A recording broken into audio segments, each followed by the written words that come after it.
बिस्मिल्लाहिर्रहमानिर्रहीम। अस्सलाम वालेकुम। आज बात करेंगे टैक्स रिटर्न्स के बारे में।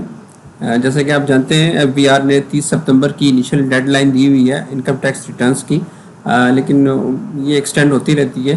तो इस वीडियो में हम देखेंगे जो सैलरीड पर्सन हैं, चाहे वो गवर्नमेंट के एम्प्लॉइज़ हों या प्राइवेट सेक्टर में एम्प्लॉइज़ हों, जो सैलरीड पर्सन जिनकी मेन इनकम जो है वो सैलरी से आती है और उन्होंने कुछ जो है वो इन्वेस्टमेंट की हुई है कैपिटल मार्केट्स में, म्यूचुअल फंड में, तो वो कैसे जो है ना अपने टैक्स रिटर्न्स को फाइल कर सकते हैं ऑनलाइन। तो इस वीडियो में हम बेसिकली देखेंगे कि आपको कौन कौन से डॉक्यूमेंट्स जो हैं वो रिक्वायर्ड होंगे अपनी टैक्स रिटर्न्स फाइल करने में। वो तमाम इंफॉर्मेशन आप जो है वो कहाँ से गैदर करेंगे, और फिर नेक्स्ट पार्ट में फिर हम देखेंगे कि उसको एफबीआर की जो ऑनलाइन पोर्टल है उस पर कैसे फिलअप करके अपने जो टैक्स रिटर्न्स हैं वो हम फिल कर सकते हैं। तो चलें शुरू करते हैं वीडियो आज की। Please subscribe my channel and press the bell icon for latest updates. Thank you. तो सबसे पहले जो है आपको जो डॉक्यूमेंट्स अपने डिपार्टमेंट से जहाँ पे आप जॉब करते हैं उनसे आपको जो डॉक्यूमेंट्स रिक्वायर्ड हैं वो आप नोट कर लें। सबसे पहले आपकी पे स्लिप जिसमें आपकी ग्रॉस सैलरी मेंशन होती है और वो आपको रिक्वायर्ड होगा, और साथ में उसका टैक्स डिडक्शन सर्टिफिकेट कि इस सैलरी पे आपका कितना टोटल जो है वो टैक्स डिडक्ट हुआ है। बाज़ ऑर्गेनाइजेशन में ये एक ही होता है जिसमें आपका सैलरी भी मेंशन होती है और साथ में टैक्स भी मेंशन होता है। बाज़ ऑर्गेनाइजेशन में जो है वो डिफ़र होता है, टैक्स जो है वो टैक्स डिडक्शन की जो सर्टिफिकेट है वो एज इनकम टैक्स डिपार्टमेंट वाले दे देते हैं और फिर पे स्लिप जो है वो आपके एचआर से हो जाती है। तो देख लें, अगर आपको एक मिलता है तो एक ले लें, नहीं तो आप अलग अलग भी जो है वो ही ले सकते हैं। इसके अलावा अगर आपके जो टीचर्स वगैरह हैं या जो गवर्नमेंट के एम्प्लॉइज़ हैं जिनको जो है ना वो ग्रेजुएटी फंड से कंट्रीब्यूशन कटती है सैलरी से, तो उसकी वो डिटेल भी आमतौर पे तो पे स्लिप पे मेंशन होती है, लेकिन अगर नहीं होती तो वो आप अलग से जो है ना अपने डिपार्टमेंट से वो ले सकते हैं। दूसरा, अगर आपने लोन लिया हो तो उसका भी जो है ना आपके पास कोई रिटर्न में होना चाहिए। सपोज जो है अगर आपकी सैलरी जो है वो एनुअल सैलरी आपकी 12 लाख बन रही है और आपने कुछ 4-5 लाख का लोन लिया हुआ है, तो वो आप उस जो एक्स्ट्रा जो 4-5 लाख है इसको आपने अपने रिटर्न में एज अ लोन शो करवाना है।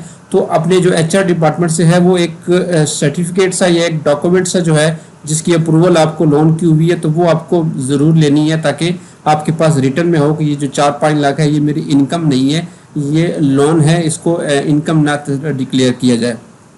तो डिपार्टमेंट से आपको ये 3-4 चीज़ें रिक्वायर्ड हैं, अपने जो एचआर में डिपार्टमेंट में जो है ये आपको इजीली मिल जाएंगी।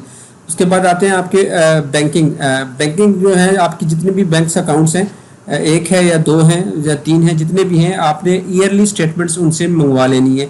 1 जुलाई से 30 जून जो फाइनेंशियल ईयर है उसकी आपको पास पूरी साल की स्टेटमेंट होनी चाहिए। सेकेंडली जो है वो अगर आपका सेविंग अकाउंट है तो उस पर आपको जो प्रॉफिट होता है उस पर आपका टैक्स डिटेक्ट होता है, तो उनसे वो टैक्स डिटेक्शन सर्टिफिकेट्स भी ले लें कि जो आपने प्रॉफिट पे या कोई अदर बैंकिंग ट्रांजैक्शन पे अगर आपको कोई टैक्स कटा है तो वो उनसे डिटेक्शन ले लें, क्योंकि ये एडवांस टैक्स होता है और ये आपका एडजस्टेबल होता है। अपनी लाइबिलिटीज़ के अगेंस्ट जो है ना आप इसको एडजस्ट करवा सकते हैं।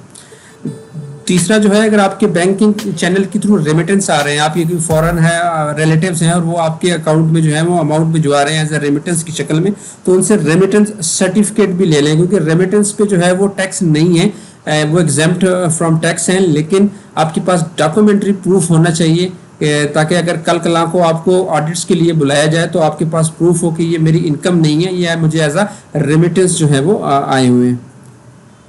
उसके बाद कैपिटल मार्केट की इन्वेस्टमेंट्स है, अगर आपने म्यूचुअल फंड या फिर स्टॉक मार्केट में इन्वेस्टमेंट की हो तो टैक्स के लिए आपको कौन कौन से डॉक्यूमेंट्स की रिक्वायर्ड होते हैं।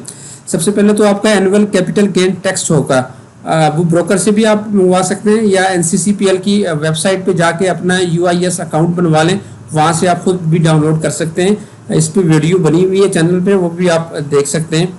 क्योंकि अगर मल्टीपल अकाउंट्स आपके हैं तो फिर ब्रोकर्स आपको ये एनुअल कैपिटल गेन टैक्स नहीं देगा, फिर आपको NCCPL से ही लेना पड़ेगा। लेकिन अगर आपका एक अकाउंट है और आपने म्यूचुअल फंड में भी इन्वेस्टमेंट नहीं की हुई तो फिर आपको ये ब्रोकर से भी इजीली मिल जाएगा। दूसरा जो आपने उनसे लेनी है वो इन्वेंट्री वैल्यूएशन की रिपोर्ट लेनी है, ब्रोकर से भी ले सकते हैं या आप NCCPL की वेबसाइट से भी ले सकते हैं, जिसमें आपकी टोटल जितनी आपकी होल्डिंग है उस पर आपकी जितनी कॉस्ट आई है उसकी वैल्यू उसमें लिखी होगी कि आपकी सपोज आपने 10 लाख की इन्वेस्टमेंट की है शेयर्स की, तो उस टाइम जब 10 लाख की इन्वेस्टमेंट है वो अगर अभी 8 लाख हो गई है या 12 लाख हो गई है, तो आपकी जो कॉस्ट है वो 10 लाख ही है। वो कॉस्ट जो है आपकी ये इन्वेंट्री वैल्यूएशन रिपोर्ट से जो है वो आपको मिल जाएगी। तीसरा, आपने जो है ना स्टेटमेंट्स ऑफ अकाउंट उनसे ले लेने। 30 जून तक आपके अकाउंट्स की क्या पोजीशन थी, आपकी होल्डिंग कितनी थी और आपके पास जो है वो कैश कितना था। जो आपके ब्रोकरेज अकाउंट में जो कैश पड़ा होगा वो चीज़ आपने उनसे, वो स्टेटमेंट ऑफ अकाउंट में रिफ्लेक्ट हो जाएगी। इस चीज़ को फिर हम जो है ना आगे वेल्थ स्टेटमेंट जब हम बनाएंगे तो फिर उसमें ये चीज़ें काम आएंगी। नेक्स्ट, जो आपने जो अगर आपका सीडीसी इन्वेस्टर अकाउंट भी आपने ओपन किया हुआ है साथ में और वहाँ पे अपने जो है ना कुछ शेयर्स भी मूव कराए हुए हैं, तो उनका भी 30 जून 2020 का जो स्टेटमेंट है वो आपने मंगवा लेनी है, ताकि वो भी आपकी वेल्थ स्टेटमेंट में काउंट होगी। नेक्स्ट जो है वो आपका जो जितने भी आपको ईयरली पे आउट मिला है, बोनस शेयर पे तो अभी टैक्स जो है वो ख़त्म हो गया है, तो जो जितना भी आपको एक साल में डिविडेंड रिसीव हुआ है और उस पर जितना टैक्स लगा है उसकी आपको जो है ना वो एक रिपोर्ट चाहिए। ये आपको सीडीसी एक्सेस में जो है ना वो मिल जाएगी, वहाँ से आप डाउनलोड कर लें। इस पर भी वीडियो बनी हुई है कि कैसे आपने अपना अकाउंट ओपन करवा के ये रिपोर्ट डाउनलोड करनी है, तो ये आप वहाँ से जो है ना वो ईजिली डाउनलोड कर सकते हैं। अगर आपने म्यूचुअल फंड में भी इन्वेस्टमेंट की हुई है तो म्यूचुअल फंड का भी आपको स्टेटमेंट ऑफ अकाउंट रिक्वायर्ड है। 30 जून 2020 को पूरे फाइनेंशियल ईयर्स में उन्होंने आपको कितना डिविडेंड दिया है, उसका कितना टैक्स कटा है और प्लस आपकी उसमें इन्वेस्टमेंट कितनी है, जो 30 जून को जो फिगर आएगा वो आपकी वेल्थ स्टेटमेंट में जो है ना वो रिफ्लेक्ट होगा। उसके बाद आती है यूटिलिटीज़। आप जो मोबाइल फ़ोन्स या टेलीकॉम के जो कनेक्शन वगैरह यूज़ कर रहे हैं उसके पे आपका कितना टैक्स कटा है। जोंग, टेलीनार वगैरह जो जिसका भी आपका कनेक्शन है, तो आपने साल की उनसे पूरी डिटेल ले लेनी है कि साल में आपका कितना आपने लोड करवाया है और उस पर कितना टैक्स आपने दिया है गवर्नमेंट को। वो आपको पूरे साल की जो है ना वो डिटेल निकाल के दे देंगे जितनी आपकी टैक्स बनती है। दूसरा, अगर पीटीसीएल भी आपके कनेक्शन भी लिया हुआ है तो पीटीसीएल पे भी जो है ना वो एडवांस टैक्स वो काट लेते हैं, तो आपको पूरे साल की वो टैक्स डिडक्शन सर्टिफिकेट दे देंगे, जिससे रिफ्लेक्ट होगा कि आपको जो है ना पूरे साल में आपका इतना टैक्स कटा है। ये दोनों टैक्स जो हैं वो एडवांस टैक्स हैं और ये आपकी लायबिलिटीज़ के अगेंस्ट जो है ना वो एडजस्ट हो जाएंगे।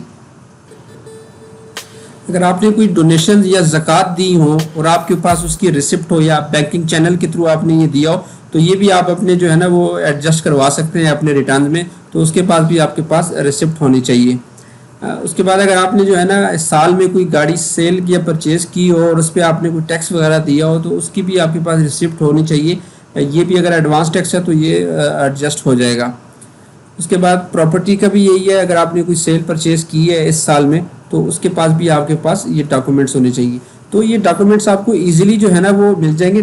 डिपार्टमेंट से तो आप खुद चुका जाते हैं डेली, तो वहाँ से मिल जाएंगे। बाकी ये बैंक हो गया, ब्रोकर से कम्युनिकेशन हो गई, या यूटिलिटीज़ कंपनीज जो हैं इससे अगर आपने मंगवाने हो तो आजकल ये ऑनलाइन हो जाता है। आपने जस्ट एक ईमेल करनी है या वहाँ पे लाइव चैट की सपोर्ट है, वहाँ पे आप अपनी क्वेरी डालें, वो आपको 2-3 दिन के बाद जो है वो ये आपको ईमेल एड्रेस पे वो भिजवा देंगे एज अ PDF फॉर्म। तो उसके आप प्रिंट निकलवा के अपने पास रिकॉर्ड में रख लीजिएगा। ये वो बेसिक डॉक्यूमेंट्स हैं जिसकी आपके पास ज़रूर होना चाहिए अगर आपने अपनी टैक्स रिटर्न फाइल करनी है। तो ये इन्फॉर्मेशन आप अपने पास रख लें, सेव कर लें, फाइल बना लें इसकी। नेक्स्ट वीडियो में जब हम देखेंगे कि इन चीज़ों को हमने कैसे ऑनलाइन फिल करना है अपनी जो रिटर्न्स में, तो वहाँ पे हमने सारी ये कैलकुलेशन इन्हीं डाटा से जो आपने अभी कलेक्ट किया होगा, इन्हीं डाटा को हमने वहाँ पे फिल करके अपनी जो रिटर्न्स है वो फाइल करनी है। तो इंशाल्लाह फिर नेक्स्ट वीडियो में मिलते हैं जहाँ पे जो है ना ये ऑनलाइन हम रिटर्न्स को फिल करेंगे। तो उस टाइम के लिए इजाज़त दीजिएगा, और अगर वीडियो पसंद आई हो तो प्लीज़ लाइक ज़रूर कीजिएगा, और चैनल पे नए हैं तो सब्सक्राइब करना ना भूलिए। Thank you.